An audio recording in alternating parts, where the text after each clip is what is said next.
Tug of war.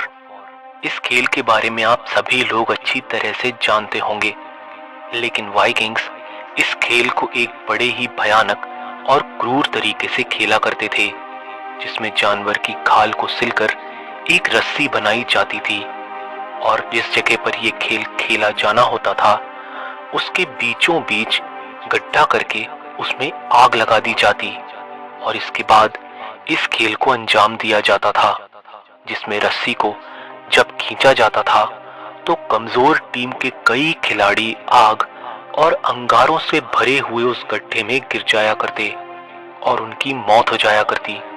और रस्सी को तब तक खींचा जाता था जब तक कि विरोधी टीम का आखिरी खिलाड़ी आग के गड्ढे में नहीं समा जाता था।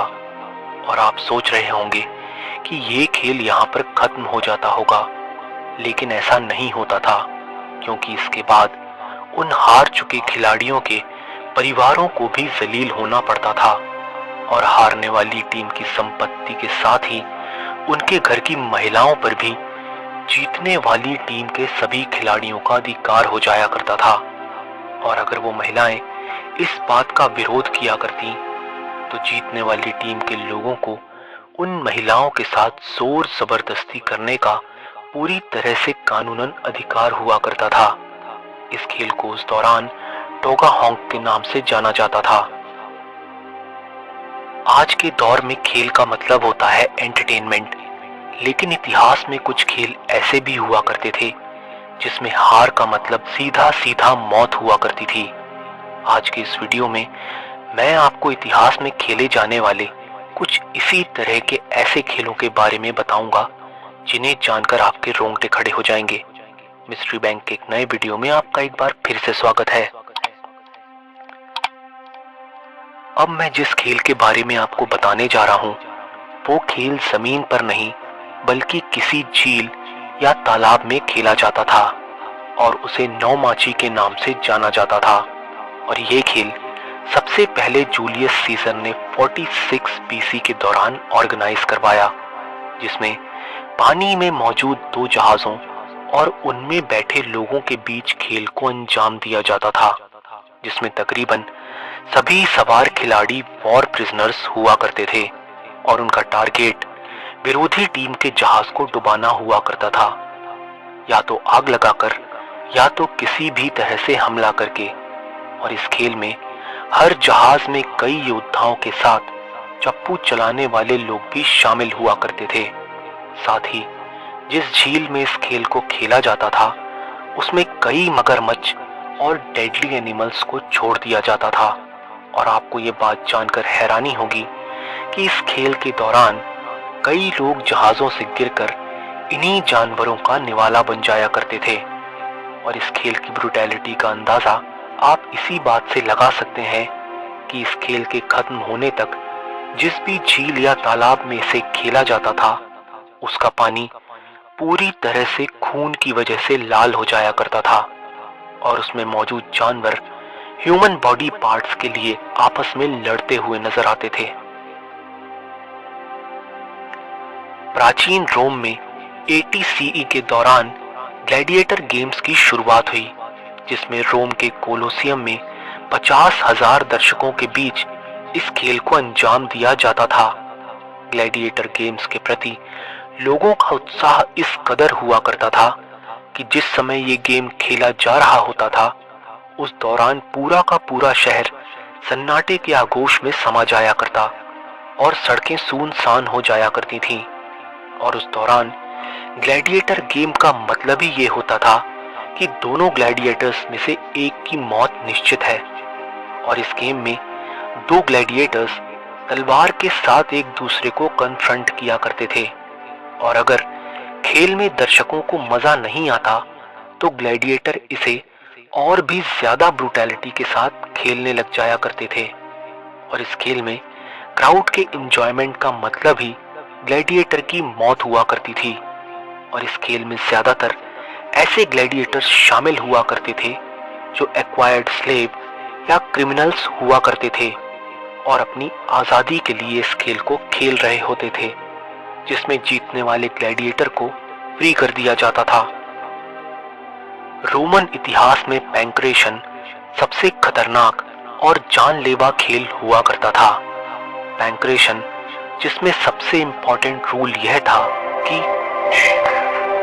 और ये खेल बॉक्सिंग, रेसलिंग और मार्शल आर्ट का एक कॉम्बिनेशन माना जाता था, जिसमें पूरे खेल के दौरान दोनों खिलाड़ियों की जान खतरे में रहा करती थी। आमतौर पर एक बॉक्सिंग मैच में खिलाड़ी के गिर जाने के बाद उस पर वार नहीं किया जाता, लेकिन पैंक्रेशन में ऐसा कोई रूल नहीं था और ये खेल आमतौर पर 20 सड़क पर खेला जाता था, जिसमें अगर कोई भी शख्स खेल को बीच में ही छोड़ना चाहे या फिर अपनी हार मान लेना चाहे तो वो अपनी इंडेक्स फिंगर को दिखाकर इस खेल को रोक सकता था। ये खेल इतने खतरनाक तरीके से खेला जाता था कि कई बार इस खेल में ओपोनेंट मारा जाता था। प्राचीन मिस्र में फिशरमैन जाउस्ट नाम का एक खेल 8-8 खिलाड़ियों की 2 टीमों के बीच नील नदी के गहरे पानी में खेला जाता था, जिसमें घड़ियाल से लेकर हिप्पो जैसे खतरनाक जानवर मौजूद हुआ करते थे और उन दोनों टीम के खिलाड़ियों के हाथों में एक पोल हुआ करता था, जिसका मकसद विरोधी टीम के खिलाड़ी को पानी में गिरा देना हुआ करता था और जो भी शख्स पानी में गिर जाया करता उसकी मौत लगभग तय हुआ करती थी। इसी वजह से एक तरह से इस खेल में खिलाड़ी अपनी जान बचाने और सर्वाइवल के लिए इसे काफी ब्रूटल और खूंखार तरीके से खेला करते थे और जो टीम इस खेल में हार जाया करती उसके खिलाड़ी नदी में मौजूद खूंखार जानवरों का निवाला बन जाया करते। इस गेम का एक सिंपल सा रूल था कि हारना नहीं है, क्योंकि अगर आप हारे तो आप मारे जाएंगे। सामुराई योद्धा अपराजेय माने जाते थे और उनके लिए हार और जीत से बढ़कर उनका एक योद्धा के रूप में सम्मान हुआ करता था, जिस वजह से सामुराई योद्धा अपमानित होने से बेहतर एक सम्मानजनक मौत को गले लगाना माना करते थे। इस प्रथा को उस दौरान हेराकिरी कहा जाता था, जिसके तहत अगर कोई भी जापानी सामुराई योद्धा किसी लड़ाई में हार जाया करता या फिर पकड़ा जाया करता तो उसे कैद या किसी भी तरह की कोई सजा नहीं दी जाती थी, बल्कि उसे सम्मानजनक रूप से मरने का मौका दिया जाता था। ऐसी स्थिति में सेपुकु नाम की रस्म के तहत उन्हें अपने हाथों से ही अपनी आंतों को चीर कर शरीर से अलग कर लेना होता था, ताकि वो सम्मान के साथ मौत को गले लगा सकें। दरअसल हारा नाभि के कुछ इंच नीचे का वो स्थान होता है जहां आत्मा का निवास माना जाता है और भारतीय ग्रंथों में इसे ब्रह्मरंध्र कहा जाता है। जापान में ऐसे योद्धा जो हराकिरी को अपनाया करते थे उन्हें हार के बावजूद भी काफी इज्जत दी जाती थी और पूरे सम्मान के साथ उनका अंतिम संस्कार भी किया जाता था। तो आज के वीडियो में बस इतना ही। अगर ये वीडियो आपको पसंद आया तो इसे लाइक और शेयर जरूर कीजिएगा। ऐसे ही और वीडियोस देखने के लिए सब्सक्राइब करें हमारा यूट्यूब चैनल मिस्ट्री बैंक। मिलता हूँ इसी तरह की कुछ अनकही और अनसुनी मिस्ट्रीज के साथ आपसे अपने अगले वीडियो में।